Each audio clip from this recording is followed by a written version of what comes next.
we have come here. Tomorrow we are moving home, and we shall talk to you again when you come to Bondo. And I thank you all for listening to me and giving me this opportunity to listen to you. But please keep the spirit of Raila burning. We are going to keep the spirit of Raila burning. You can see Raila has siblings. You can see Junior has spoken here very well. You can see Winnie is there burning. You can see Rosemary is there burning. And you can see their mother, Ida, is here.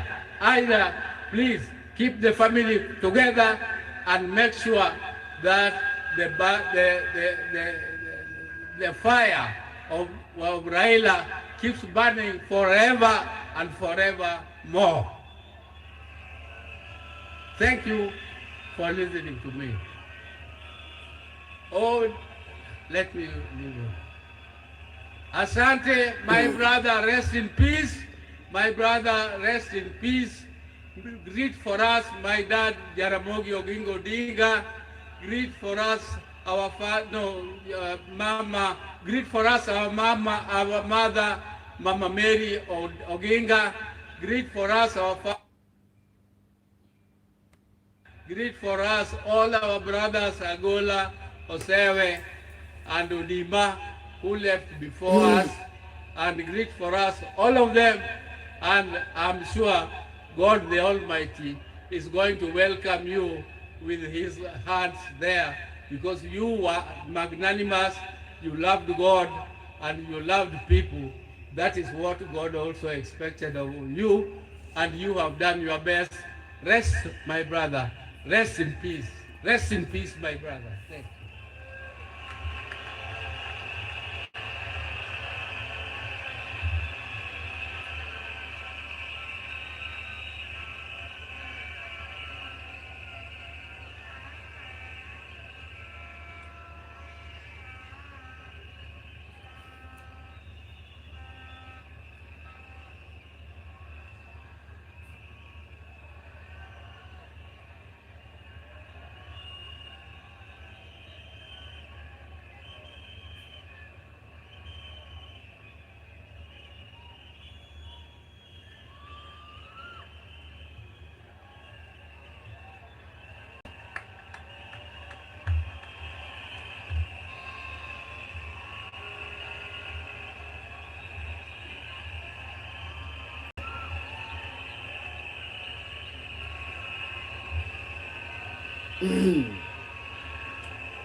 Hello?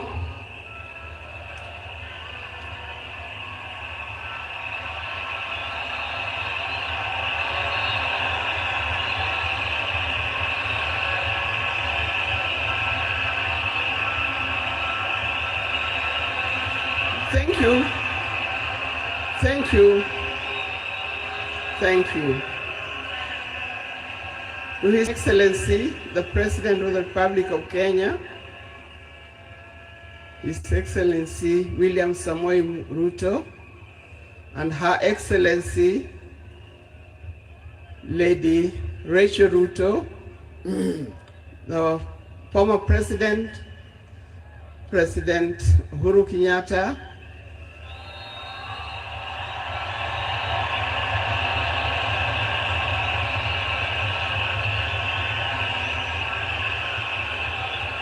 the visiting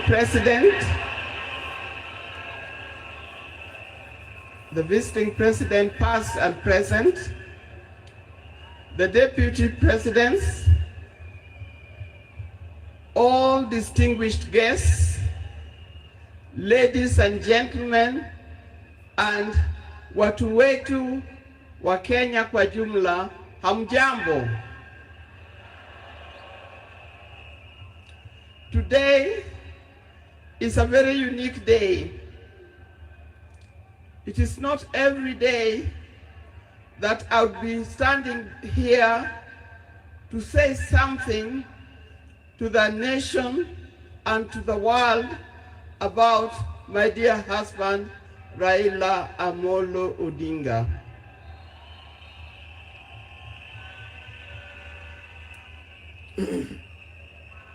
For those who don't know me, I've got a very long name.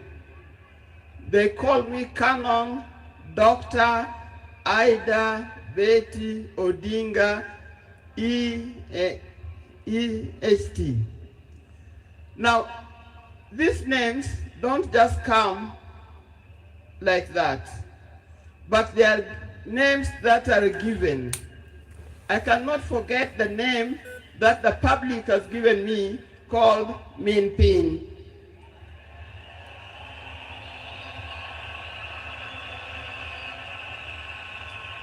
That name is a very heavy name because it is a name that puts a lot of responsibility to the owner of that name. I'm also gotten the name of Peace Ambassador. And for that reason, even before I say something else, I'd like to say something about peace. One thing that I know that Raila stood for, and he keep on repeating, is that we need peace in our nation, we need peace in our homes. And peace will not survive in a situation, in a chaotic situation. For that reason, I appeal, today I appeal, let us mourn Raila in peace. I know you are all concerned, I know you are all mourning, you are sad about this, but let's keep peace so that the peace can prevail, not only here in the stadium, but also in the rest of the country. Coming to talk about my dear husband, Raila Amolo Odinga. I first met Raila way back in the early 70s, and we got married in 1973. For that reason, I've lived with this man for 52 years. Many of the people that I see or who are in this stadium could have easily be our children. No wonder you call him Baba. That name did not come from nowhere, but came from the experience and the life that he has lived with and relationship that he has had with some of these people. During our union, we were blessed by 4 children. First, the first child was called Fidel Castro Odhiambo Odinga. When Fidel was born, I was a bit hesitant the way he gives the name. I said, why do you call him Fidel? Then he said he was a great admirer of Fidel Castro, and therefore he named his first child Fidel Castro Odinga. Later, we had the second child, Rosemary, and here again, Rose is the name of my mother, and Mary is the name of his mother. We combined the 2 names together, and we call the child Rosemary. It also has a meaning to us. When it came to the third one, and he named after his best friend and his cousin called Raila Kembo, with whom they shared the name. So we ended up with Raila Oginga Odinga. Last, there was a big gap, and I'll explain to you. Last came the 4th child. The 4th child, when I went to the hospital And you know those mothers, you know, you end up somewhere in labor ward. And I was watching the television. And on the television, that's the time when Nelson Mandela had come out of prison. It was they've been there for 27 years. Raila also had been in prison, but that's not why we named her Winnie. And I was watching the television, I could see Nelson Mandela and Winnie Mandela holding hands as Mandela walked out of the gates of the prison. By then, I didn't know what kind of child I was going to get. But then I said, if it's a boy, we'll name him Wilson Mandela. But if it's a girl, will be Winnie Mandela. And therefore, Winnie Mandela arrived. And that's the fourth child. I see when you look at this naming of the children, I know these days you can name your child anything that you want, but I'll appeal to those who are still having babies. Give your child a meaningful name, because you name them people you never saw, you never heard of, simply because it saw the name written somewhere. There's nothing wrong with giving our children the names of the people who in our lives we think are the heroes. Our life was not smooth life. Just like any other family, there's been ups and downs. But as we continue living together, we've learned how to cope, because we all have weaknesses and strengths. We learned to talk straight to one another. We learned to speak the truth, and we learned to forgive and move on. Now that forgiving spirit was not only in the home, but is something that he has spread to the Kenyan. You've seen how many times he has tried in the elections, but that forgiveness is a paramount. So please don't carry grudges from one generation to another and from one group to another. We are all Kenyans. We are all Kenyans. We are sisters and brothers. We must learn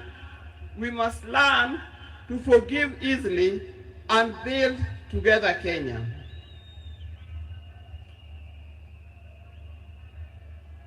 Towards the end, I'll not say everything. I would like to say everything, but time would not allow. And a span of 52 years is not a short time.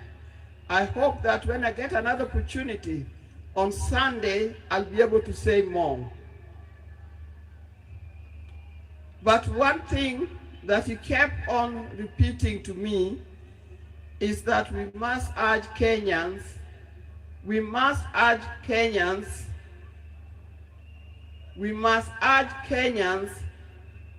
to live in peace. He kept on repeating that. We must repeat it to our Kenyans, we live in peace. Raila hated dishonesty. He hated dishonesty. He hated greed.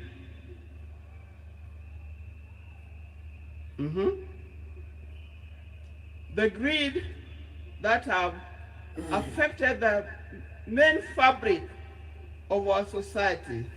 The greed that leads to stealing from the public coffers.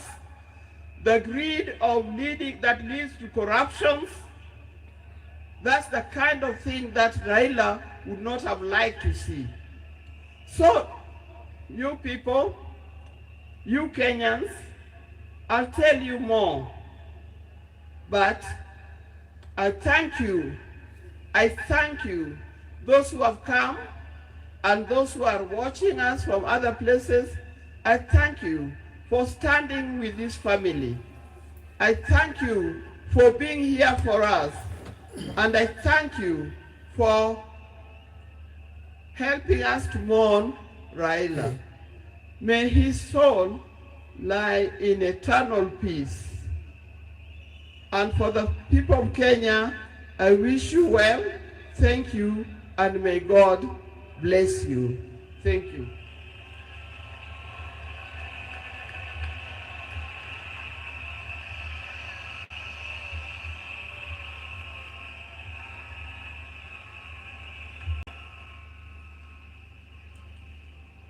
Fellow mourners, we are moving towards the end of this occasion, the first part, so that we can allow a second part that is going to take place in the afternoon.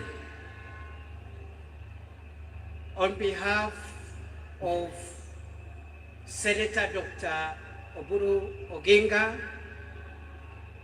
who has been the co-chair of the National State Funeral Committee for the late Prime Minister Raila Odinga, I want to thank the people of Kenya and the people of the world for mourning our departed leader with dignity.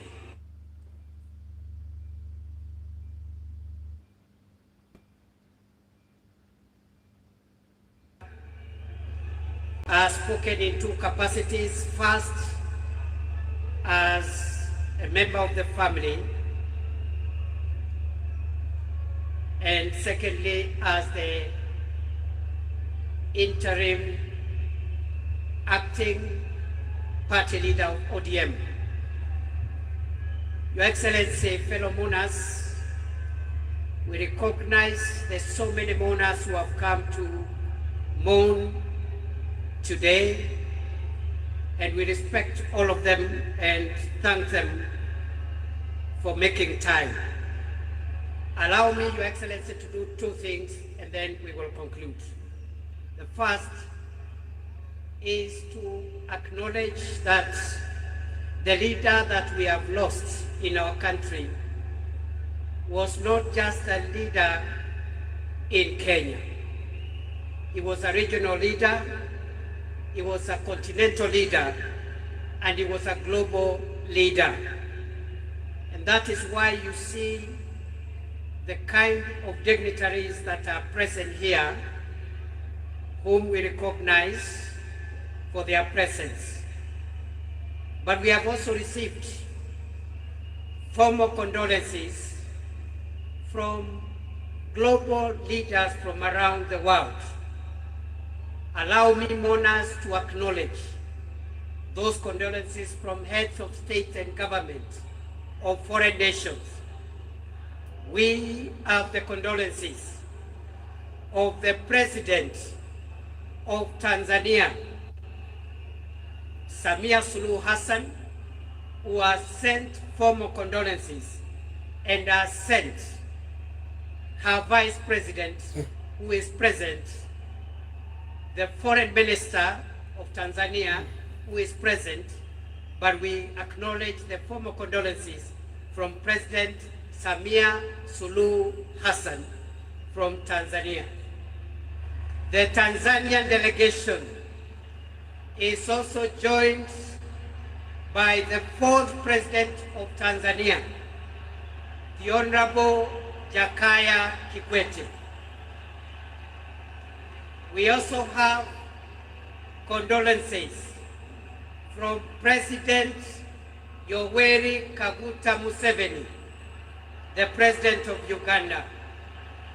We have the condolences of President Paul Kagame of Rwanda, and President Kagame, in addition to the condolences, has sent the Interior Minister of Rwanda, who is present here to represent President Kagame. The President of Somalia, President of the Federal Republic of Somalia, I think has arrived after we had received his condolences, and maybe the President will acknowledge him. President, the Prime Minister of Ethiopia also sent his condolences. The President of Djibouti, Ismail Omar Gele, has also sent his condolences. The President of the Republic of Zambia, His Excellency Hakainde Hichilema, has also sent his condolences.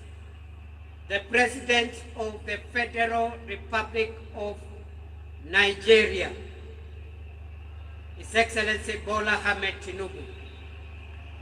The President of the Republic of Ghana, His Excellency John Mahama. The President of the Republic of Burundi, His Excellency Evariste Ndayishimiye. The President of the Republic of Sierra Leone, His Excellency Julius Maada Bio. The President of the Republic of Zimbabwe, His Excellency Emerson Mnangagwa. The President of the Republic of the Gambia, President Adama Barrow. The President of the Republic of South Africa, His Excellency Matamela Cyril Ramaphosa. The Prime Minister of India, His Excellency Narendra Modi. The President of the Democratic Republic of Congo, His Excellency Felix Tshisekedi. We also are in receipt of the formal condolences of the following global leaders whom I want to mention and acknowledge.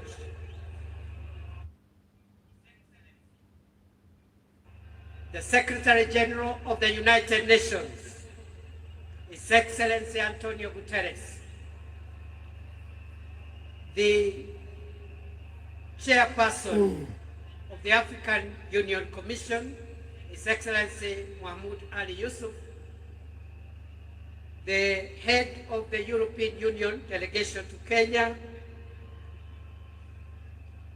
We also have the condolences of the Under-Secretary General and the Executive Secretary of the United Nations Economic Commission for Africa, the Director General of the World Health Organization, Tedros Ghebreyesus, the Assistant Secretary General of the Commonwealth of Nations, the Executive Secretary of the Intergovernmental Authority on Development, Dr. Wokne Nyayo, the Secretary General of the East African Community, Veronica Nduba. And finally, I want to acknowledge also the condolences that we have received from the following. Senator James Rich, who is the chairperson of the United States of America Senate Committee on Foreign Relations. From the United Kingdom of Great Britain and Northern Ireland, we have the apologies of the Minister for International Development and Africa, Jane Chapman. Condolences from Italy through the head of mission, through the deputy head of mission of the Italian embassy, the High Commissioner of Australia, the High Commissioner of Canada, the Ambassador of the Russian Federation, the Ambassador of the People's Republic of China, the Ambassador of the Czech Republic, the Ambassador of Switzerland, and the Ambassador of the Federal Republic of Germany. Ladies and gentlemen, we now would like to hear the condolences and the remarks from two other speakers as we close this session. Let me acknowledge all the people, fellow Kenyans who have come to join us and join together in mourning our departed leader. Let me recognize our delegation here from the state side, the arms of government, all the arms of government, and the two levels of government are represented here. We are led by His Excellency the President, William Ruto, and the First Lady. We also have our retired President. We have the speakers of the two houses, the Chief Justice, members of the Cabinet, Principal Secretaries, the military command led by the Chief of the Defense Forces. We have our governors, senators, MCAs, and the ODM fraternity. Your Excellency, allow me to recognize, because you have permitted me to do so, in our presence,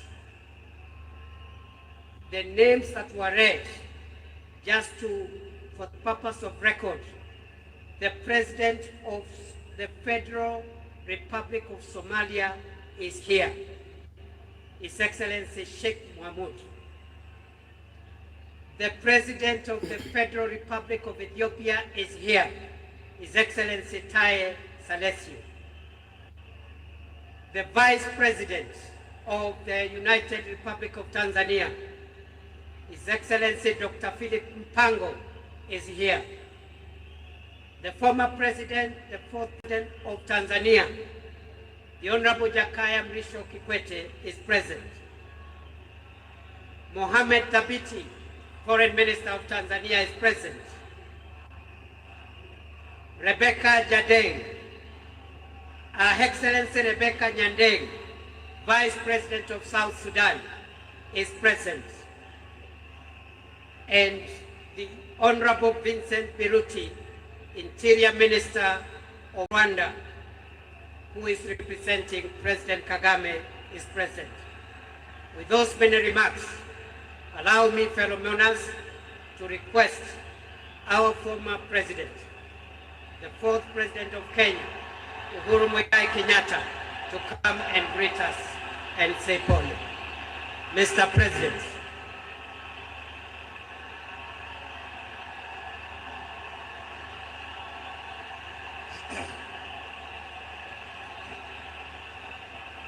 Asanteni sana.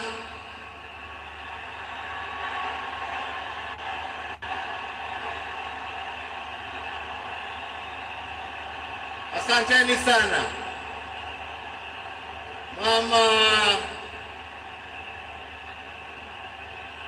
Mama Aida Odinga, Rosemary,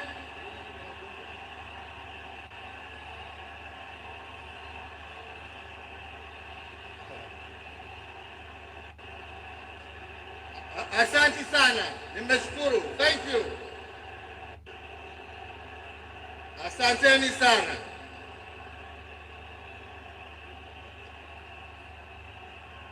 Asanteni.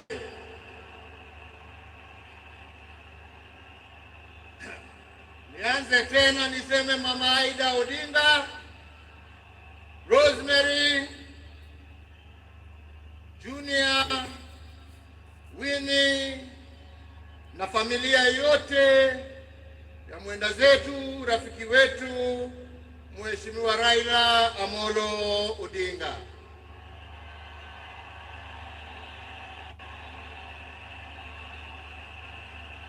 Mheshimiwa Rais wa Jamhuri ya Kenya, Mheshimiwa William Samoei Ruto na First Lady Mama Rachel Ruto,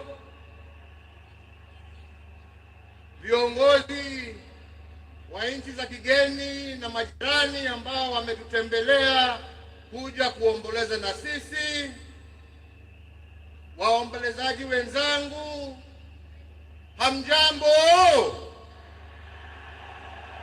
Hamjambo tena? Asanteni sana. Tuko hapa pamoja kama Wakenya kusherehekea maisha ya Mkenya mwenzetu, kiongozi, rafiki yangu, lakini mimi nilimpenda kama ndugu yangu.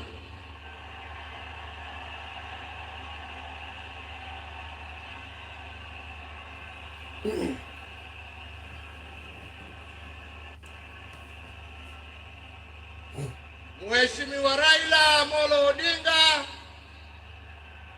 vile tumeambiwa hapa, tulimjua kwa majina tofauti tofauti: Agwambo, Jacob,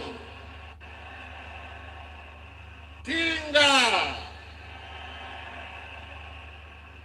Lakini kama Wakenya kutoka kona zote tulimjua na tukamheshimu kama baba.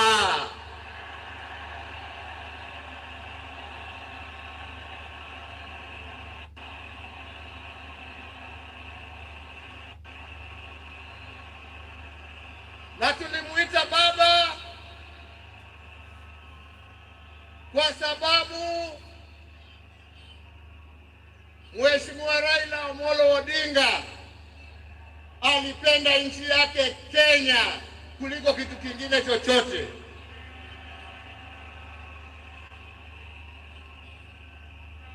Mheshimiwa Raila Amolo Odinga alikuwa baba wa wote, hakuwa na ukabila, na alipenda nchi na wananchi wa Kenya wote.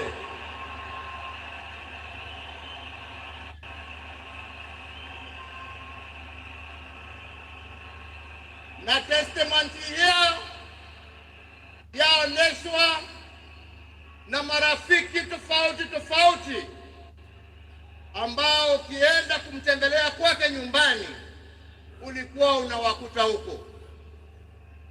Marafiki kutoka kila kona ya taifa letu la Kenya. Raila alikupenda kwa sababu ya maono yako, alikupenda kwa sababu ya fikira zako, alikupenda kwa sababu ya vitendo yako, lakini sio kwa sababu ya rangi yako ama kabila lako.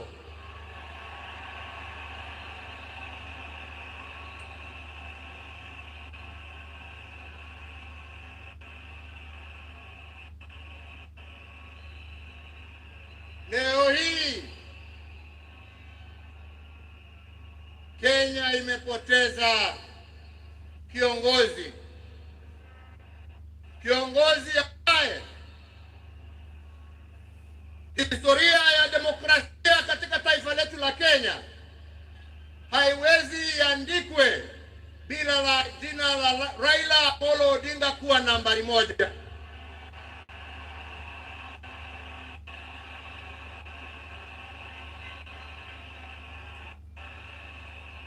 Historia ya Kenya ya kutetea haki za kibinadamu na haki za wananchi wote haiwezi iandikwe bila jina ya Raila Amolo Odinga kuwa nambari moja.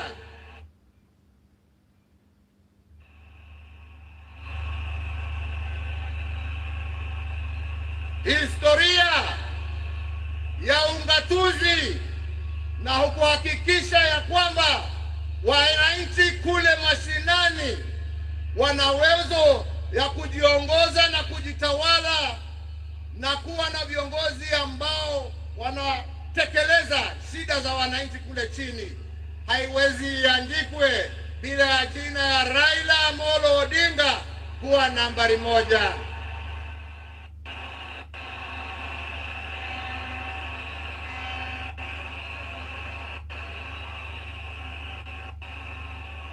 In short, nasema vipi? Nasema hivi, Raila ametuacha kimwili, lakini ndani za roho yetu, ndani ya spirit ya Kenya, ataendelea kuishi miaka na miaka tukisonga mbele.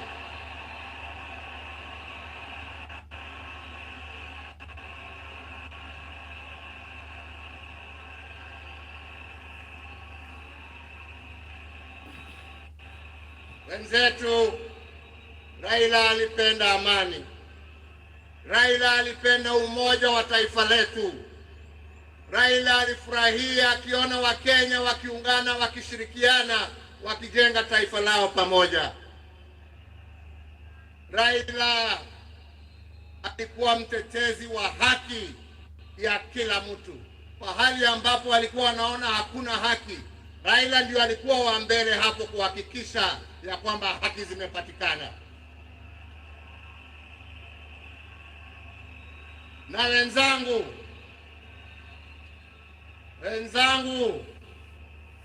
nawaambia hivi, tunakumbuka wakina mzee Jomo Kenyatta na Jaramogi Odinga kwa kutetea uhuru wa nchi yetu.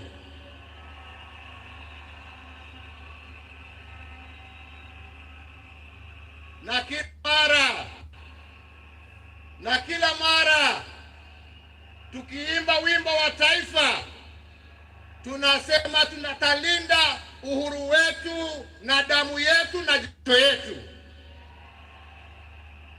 Leo hii tukiwa tunaaga baba yetu Raila Amolo Odinga, nataka pia tujiape ya kwamba hatutakubali kama Wakenya haki za kibinadamu, demokrasia na mambo yale yote ambayo Raila alitetea, hatutakubali arudi nyuma.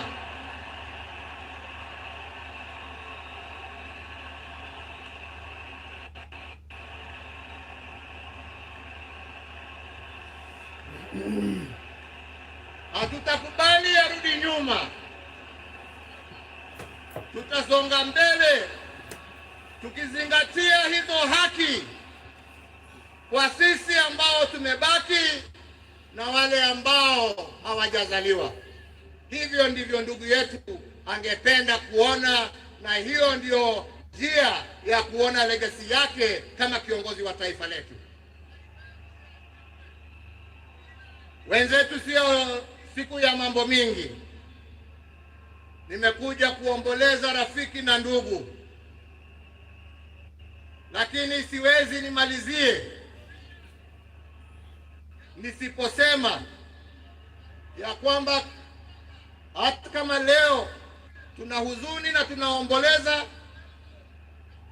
lazima kama Wakenya tuchukue nafasi hii, kwa sababu Raila hangeweza kutenda yale ambayo alitenda kama angekuwa amesimamiwa na mama nguvu wa kazi, Mama Aida Odinga, na watoto wake Rosemary, Junior, Winnie na familia yake yote.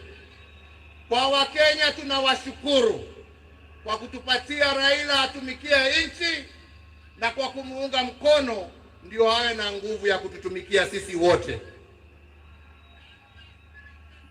Yangu ni kusema, ndugu yangu, uende vyema. Wenzangu, pastori kadogo tu, sio kubwa.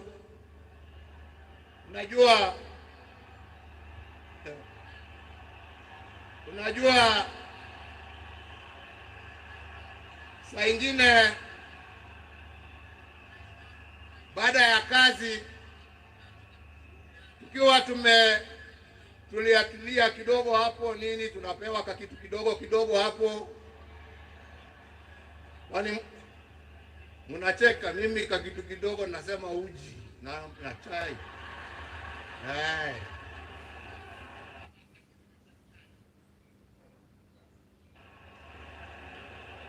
Lakini wakati tulikuwa tunapiga gumzo, saa nyingine tulikuwa tunajiuliza, unajua jamani, wale wazee ambao wameenda, wakina Jaramogi, wakina Jomo, wakina Nkrumah, wakina Mwalimu Nyerere, jamani, unafikirianga wakiketi wanaongeanga mambo gani? Nilikuwa nasema unajua wanaongea siasa kama sisi, wanatuangalia tu na mambo hii yetu ya ukuzi hapo, wanatuchekelea. Nasema lakini unajua I'm very keen kujua. Sasa ndugu yangu, umeenda mbele yangu, sasa tayari najua mnajiongeleshana huko, na sio ati niko na haraka ya kuja kuwafikia, lakini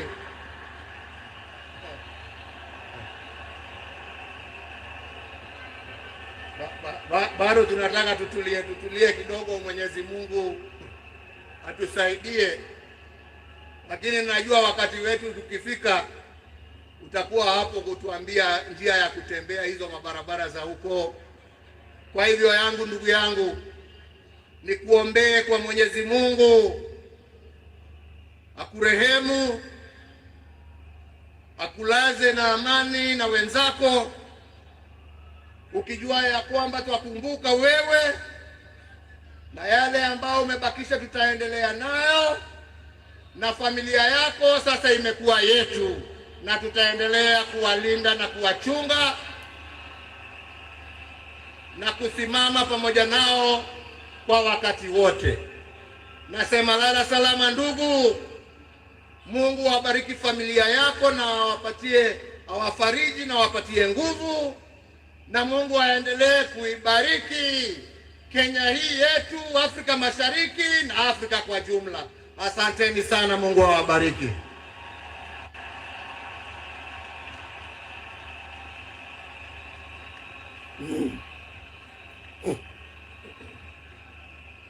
Thank you very much, Mr. President. Kwa sasa nilisahau kidogo kutambua uwepo wa mkuu wa mawaziri Musalia Mudavadi, jaji mkuu Martha Koome, na aliyekuwa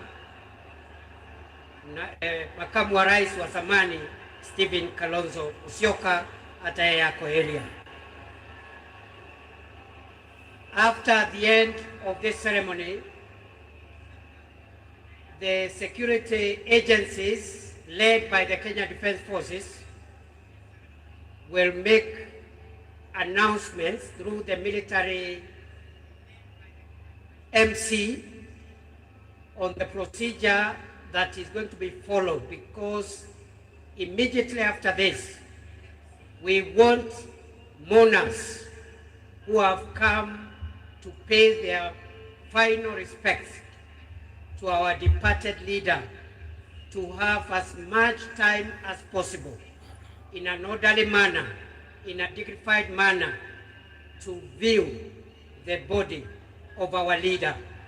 And we want that exercise to begin as soon as possible, but we want to appeal for order, for calm. We have enough time. We are not in a hurry. Everybody who has come here today for that reason will get a chance. As a committee that has been working on this, we want everything to go right. So please, our military, our security agencies will help us coordinate that so that we have security in the stadium as we pay our respects to our departed leader. Before we do that, allow me, ladies and gentlemen, now to invite the President of Kenya His Excellency William Samuel Ruto to come and address us. Mr. President, sir.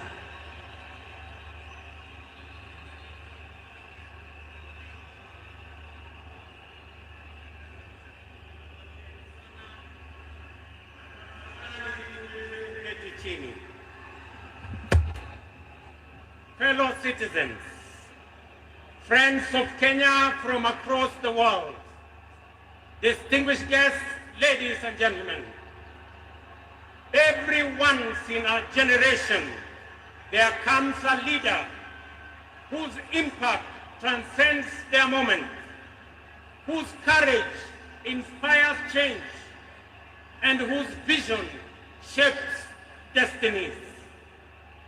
My brother, Raila Amolo Odinga, was one such leader. Across space and time, there are few exceptional persons who, when summoned by the call of history, rise to meet the challenges and opportunities of their time with indomitable vigor, with absolute conviction, and with unwavering valor.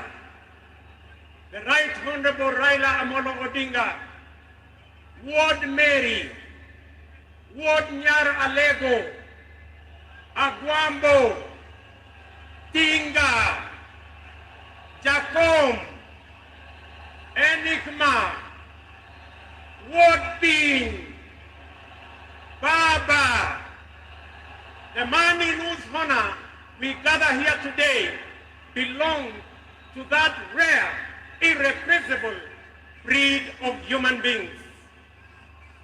My dear brother Raila Amolo Odinga, as we bid you farewell, we do so with the deepest gratitude as a nation and as a people. We grieve your loss. We celebrate your 80 years of presence and also salute you for the great statesman and patriot that you were. To Mama Ida and your children, Rosemary, Raila Jr., and Winnie, as well as the larger Odinga family, led by our elder brother, Senator Dr.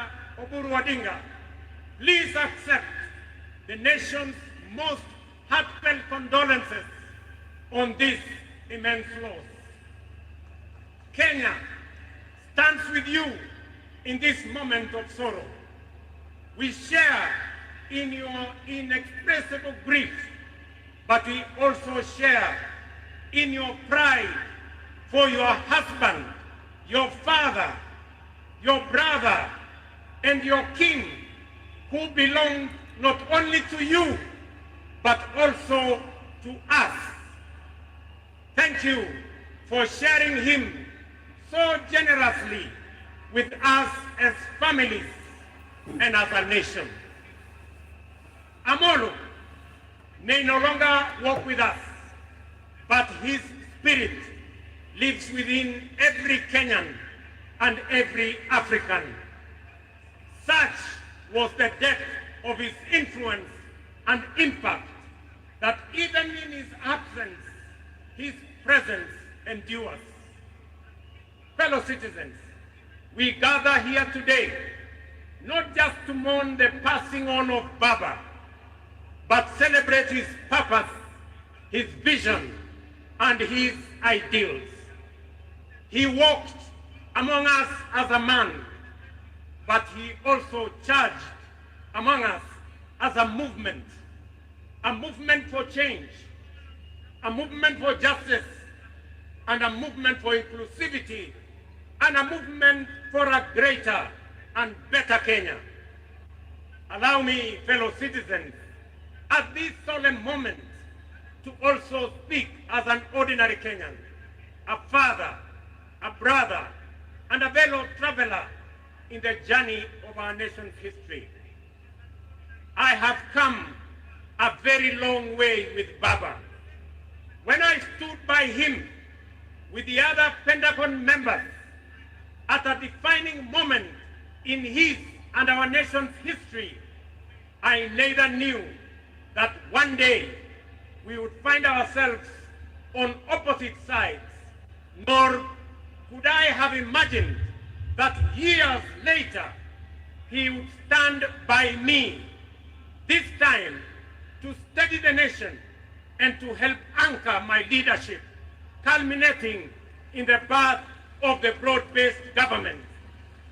To you, Baba, I owe you, and I am truly and eternally grateful that our paths crossed and that we shared this journey together.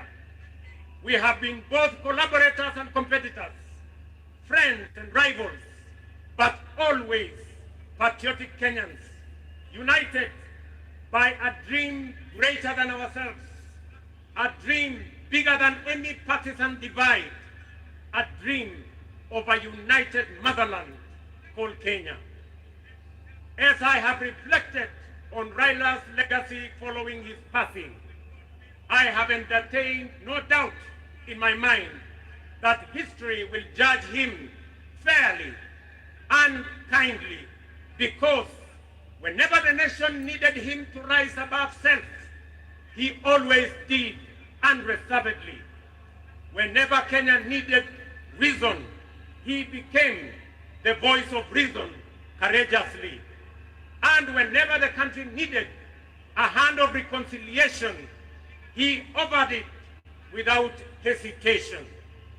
Perhaps one of the greatest lessons he taught us was this: in the noble task of statecraft and nation building, there is room for all of us, competitors and collaborators, rivals and allies, bound together by one higher purpose, the greater good of our republic.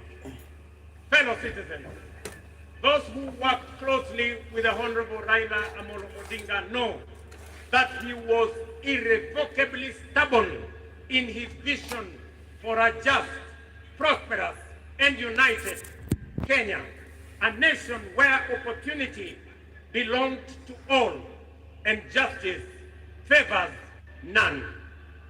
In Tinga, Kenya found a reformer, a moral compass, a reconciler. He proved that progress demands both courage and patience, that we must be stubborn on the vision, but agile on the details, adjusting our means, our plans, and our strategies, but never compromising our mission. The gentleman we are bidding farewell today gave more to this country than most will ever. He endured years of imprisonment, exile, and political struggle for not the privilege of power, but for the principle of service.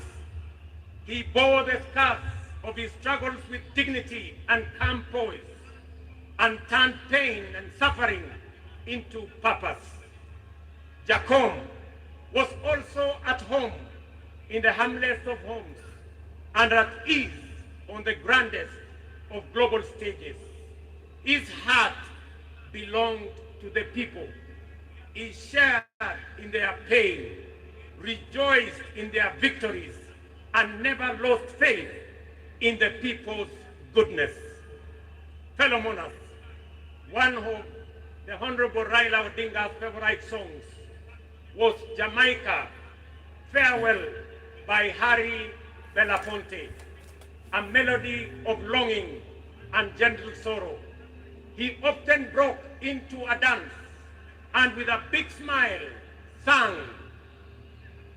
"Round the Bay of Mexico, where the sun shines daily on the mountaintop."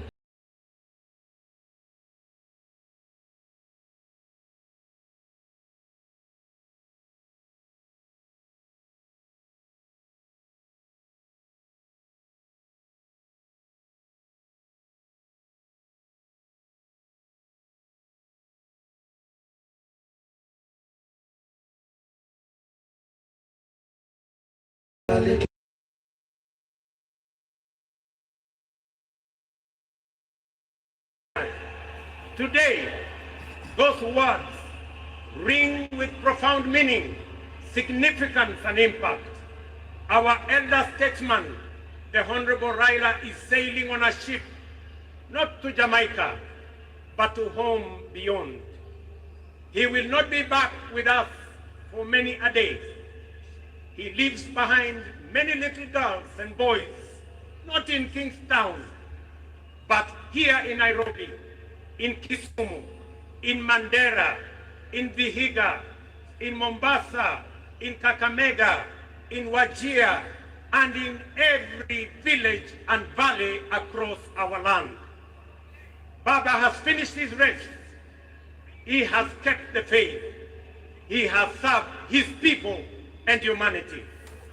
It is our solemn prayer to the Almighty God that the soil of the land which Honorable Raila so tirelessly served shall embrace him with grace.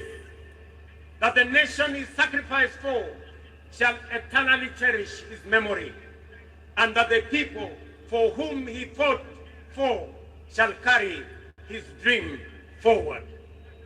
Ladies and gentlemen, fellow citizens, when a man of the stature of Baba, a towering patriot, a relentless reformer, a visionary statesman, and a selfless servant of the people departs from among us, when a mighty bongo tree falls among us, we are left in awe of a life so immense in purpose and impact.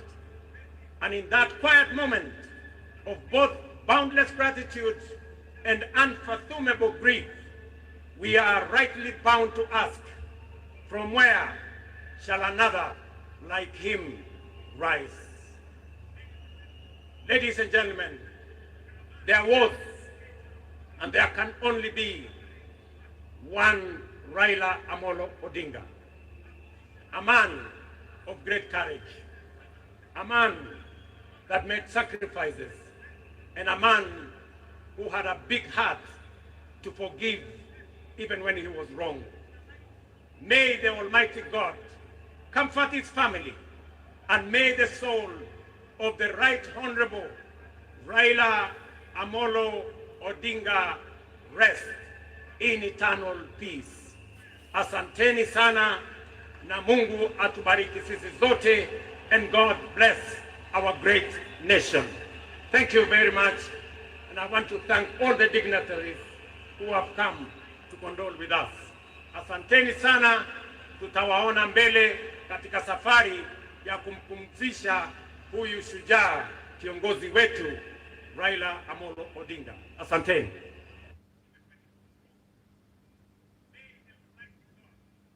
Sasa naomba sote tubaki tumesimama ili tumalize rasmi kwa wimbo wa taifa. Wimbo wa taifa.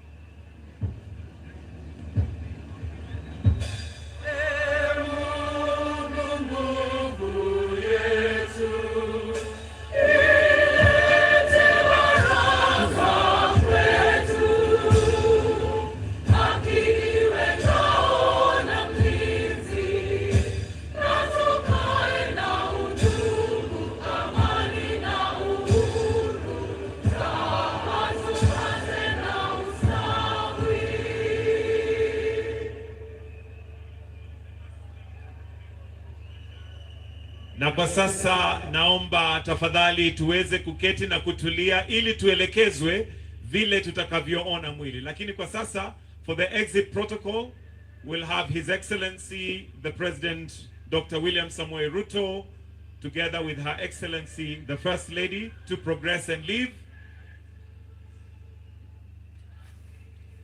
followed by His Excellency